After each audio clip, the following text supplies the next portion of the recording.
Tariff tariff tariff जब से Trump सत्ता पर दोबारा आए हैं, ये एकमात्र शब्द जो पूरी दुनिया को हिला कर रखे हुए है। नमस्कार, मेरा नाम विनीत त्रिपाठी है और आप नवभारत टाइम्स देख रहे हैं। चीन और अमेरिका के बीच में ट्रेड वॉर शुरू हो चुका है। जाहिर है, जब विश्व के दो बड़ी महाशक्तियां आपस में भिड़ती हैं तो बाकी देशों में भी इसका असर पड़ता है। आज हम भारत के संदर्भ में चीजों को समझने की कोशिश करते हैं। अमेरिका की हालात बहुत कुछ ठीक नहीं है। वो कुछ ज्यादा खर्च कर रहा है और कम कमा रहा था। इससे देश पर कर्ज बढ़ता गया। मेडिकल और सामाजिक सुरक्षा के लिए भी बहुत पैसा चाहिए था, इसलिए जरूरी था कि कुछ बदलाव किए जाएं। ट्रंप चाहते हैं कि दूसरे देशों से सामान खरीदना कम करें। वो चाहते हैं कि बाहर से आने वाले सामान पर टैक्स, जिसको हम लोग टैरिफ कहते हैं, वो लगाए जाए। इससे सरकार को ज्यादा पैसा मिलेगा। वो सरकार के फालतू खर्चों को भी कम करना चाहते हैं। ट्रंप ये भी चाहते हैं कि देश पर जो कर्ज है वो कम हो।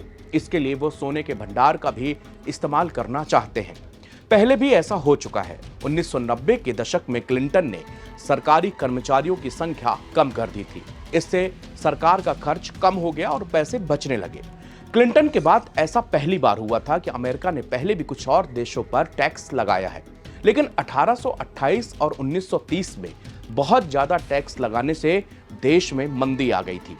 ट्रंप जो कर रहे हैं वो क्लिंटन जैसा ही है, लेकिन दोनों का तरीका अलग है। क्लिंटन ने सबके साथ बात करके और धीरे धीरे काम किया था। ट्रंप को जल्दबाजी है। वो एक साथ बहुत सारे टैक्स लगा रहे हैं। ये ऐसा है जैसे सुपरहिट फिल्म दिलवाले दुल्हनिया ले जाएंगे को किसी फ्लॉप फिल्म दीदार-ए यार का साथ मिला दिया जाए।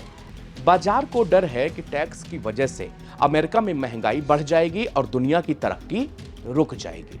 अगर तरक्की कम होगी तो कंपनियों को फायदा कम होगा, इसलिए बाजार में गिरावट आ सकती है।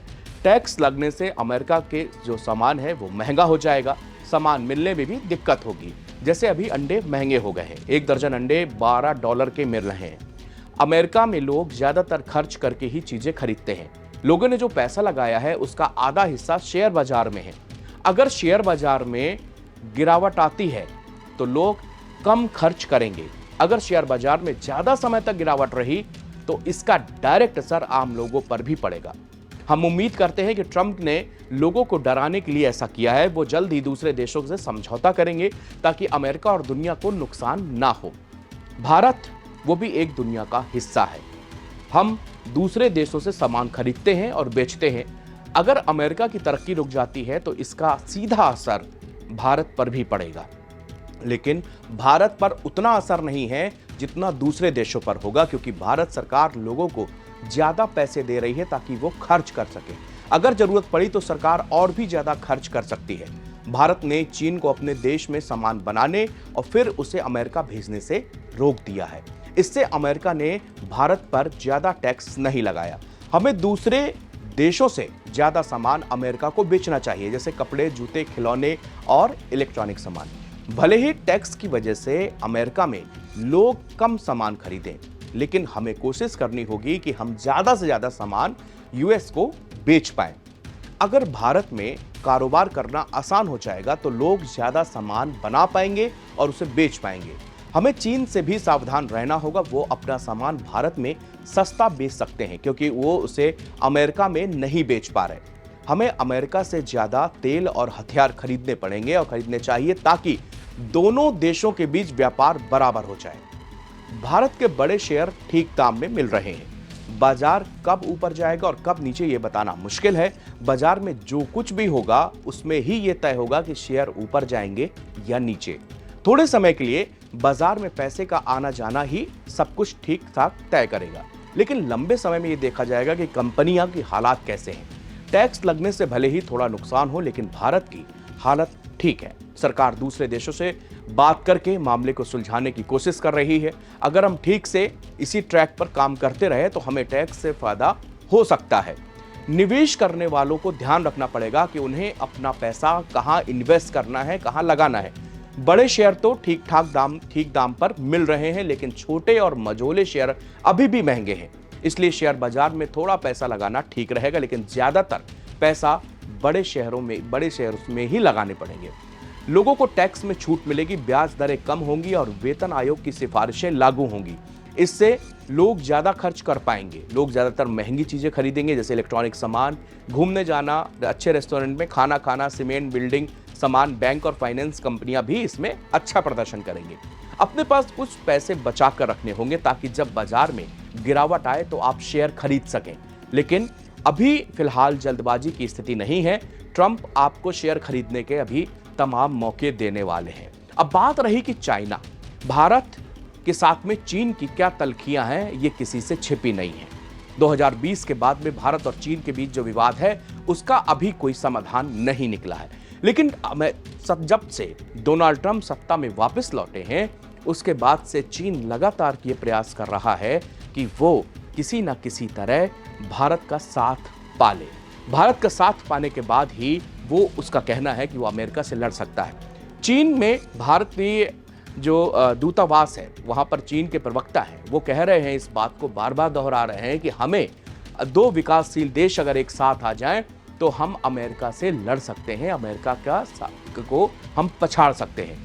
चाइना ये भी कह रहा है कि ये लगातार अमेरिका पूरी दुनिया को एक धौंस दिखा रहा है, एक टैरिफ, जो कि ये व्यापारिक संबंधों का उल्लंघन है। व्यापारिक समझौते ट्रंप सीधे सीधे पर तोड़ रहे हैं।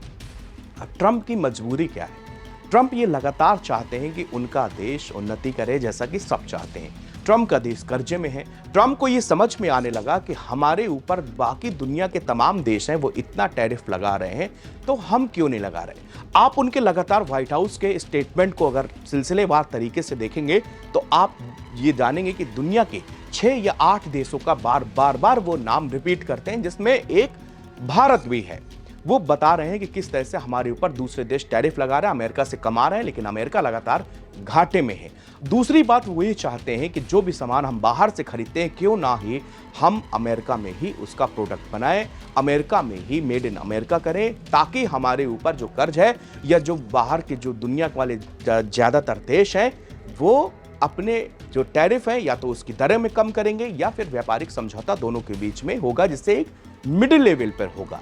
यानी कि अमेरिका की जो नीति है टिट फॉर टैट की, यानी कि अगर आपने उसके ऊपर 35% रेसिप्रोकल टैरिफ लगाए हैं तो वो भी इतना ही आपके ऊपर टैरिफ लगाएंगे। इसी नीति को अपनाते हुए ट्रंप ने लगातार जो है वो टैरिफ का वार जारी रखे हुए हैं। अब चाइना ने कहा, साफ मना कर दिया कि हम जनाब ट्रंप के आगे झुकने वाले नहीं हैं।